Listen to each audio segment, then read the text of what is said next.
Shortly after 1 p.m., when a third teacher tells administrators of another boy who is crying and fearful that he bravely confesses to his teacher that the perpetrator showed him the gun at recess and threatened to shoot him if he told anybody.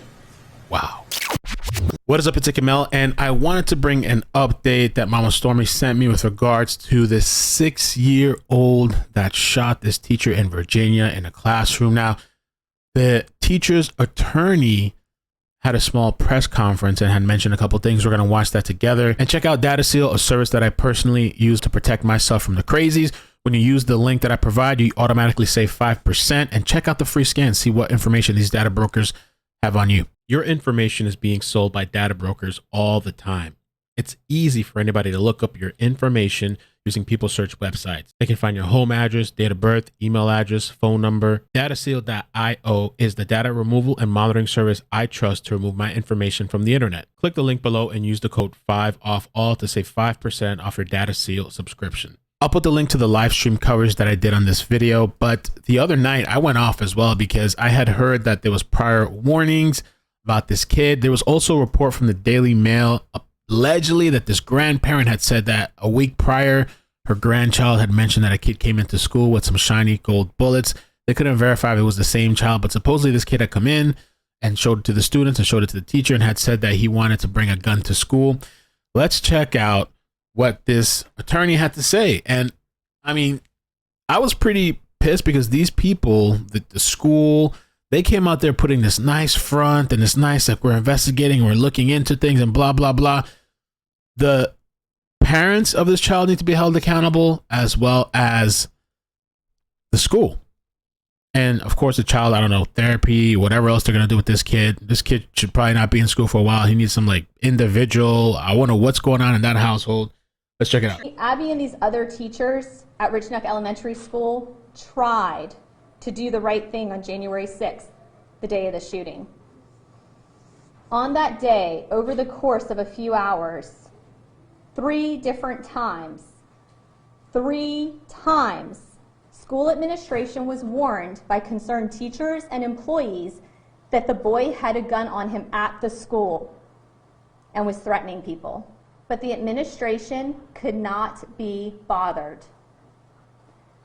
This tragedy was entirely preventable if the school administrators responsible for school safety had done their part and taken action when they had knowledge of imminent danger. But instead, they failed to act and Abby was shot. When the first incident of the day happened, at around 11:15 to 11:30 a.m., Abby went to a school administrator, as was protocol, to tell them that the 6-year-old had threatened to beat up another child that same day. But the school administration could not be bothered. They didn't call security. They didn't remove the student from the classroom. The school administration failed to act.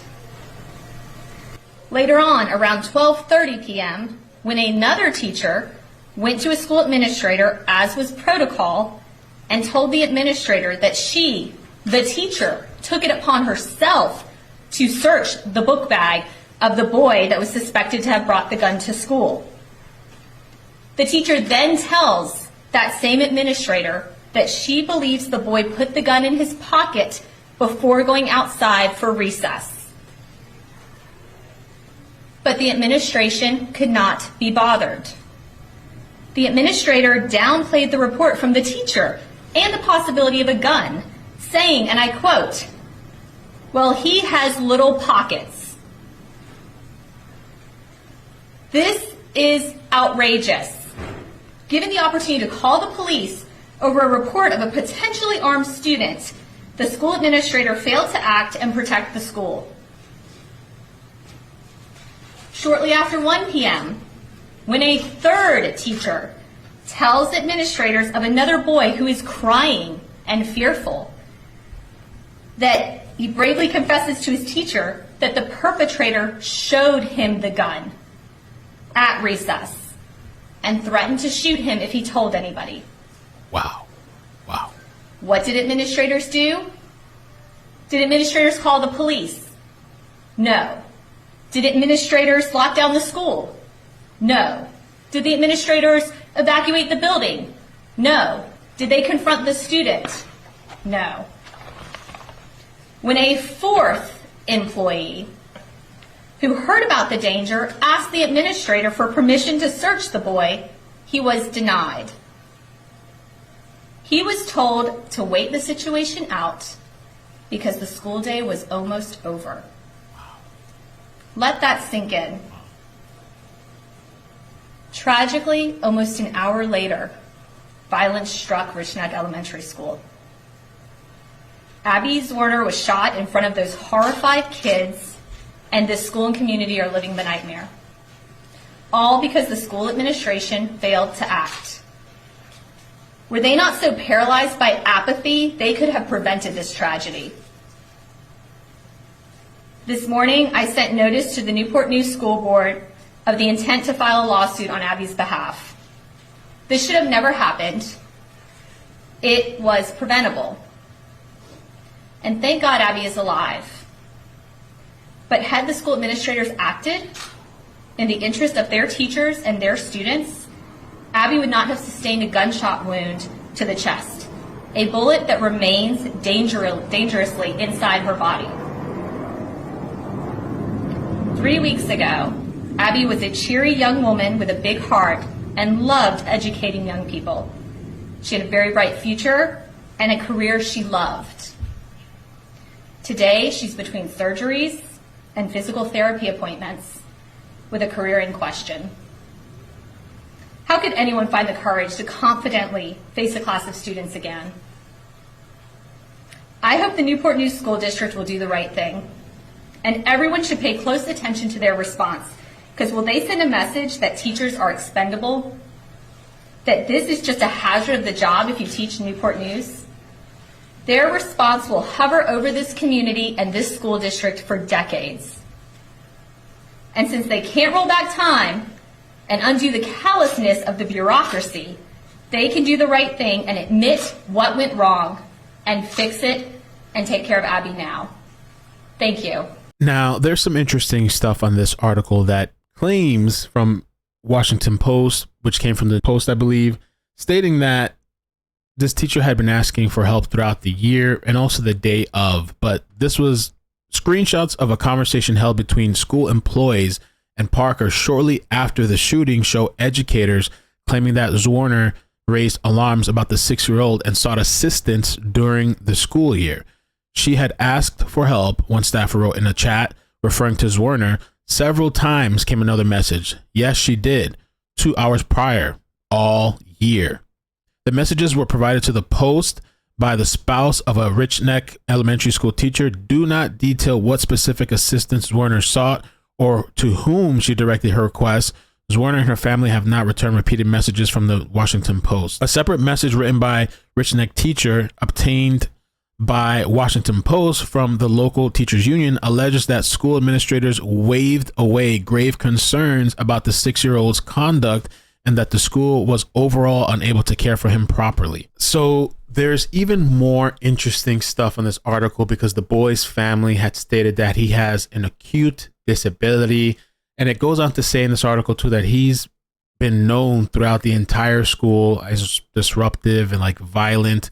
So check it out. The teacher also described strained resources at the school. The lead special education teacher was frustrated because she has a high caseload. According to the account, some aides regularly missed work, including for as long as a week at a time. The teacher further alleged in her account that the boy was not receiving the educational services he needed, that it was difficult to get help with him during outbursts, and that he was sometimes seen wandering the school unsupervised. Wow. The boy's family said in a statement Thursday, the first public remarks his relatives have given about the shooting, that the 6-year-old was under a care plan that included his mother or father attending school with him and accompanying him to the class every day. That stopped the week of the shooting, the statement said. We will regret our absence on this day for the rest of our lives, the statement read.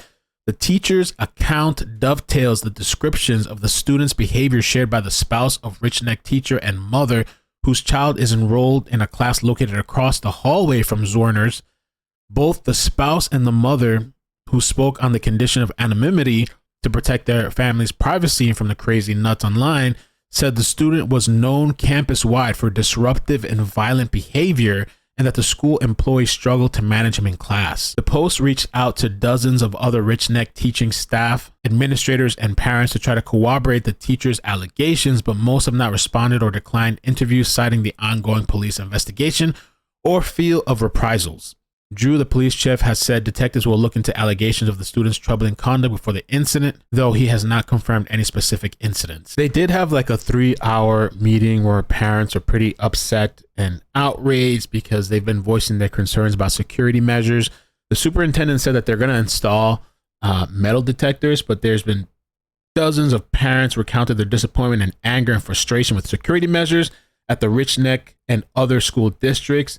And they also say that the teachers have been getting no support. Several teachers said they received no support when they face violence in classrooms or attacks from students. Some speakers claimed the district is more interested in keeping discipline statistics low than in taking meaningful action to address student problems. There's even an account where it says a parent of a child in Zwerner's class said her daughter had been bullied by classmates.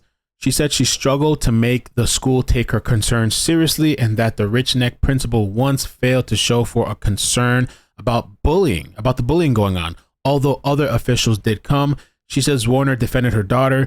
Listen to your teachers when they have concerns, the woman said, raising her voice, please. There's another portion talking about, whether the child can be charged. And it says that legal experts say it is unlikely the boy will be charged since children under 7 are presumed unable to form the intent to carry out an illegal act under the Virginia law. But it is possible for somebody to be charged for failing to secure a gun. Comment below, let me know your thoughts. Today we'll be live at 7 p.m. Eastern with a special guest with the Maricela Botello story. This woman knows a lot of information with regards to Lisa.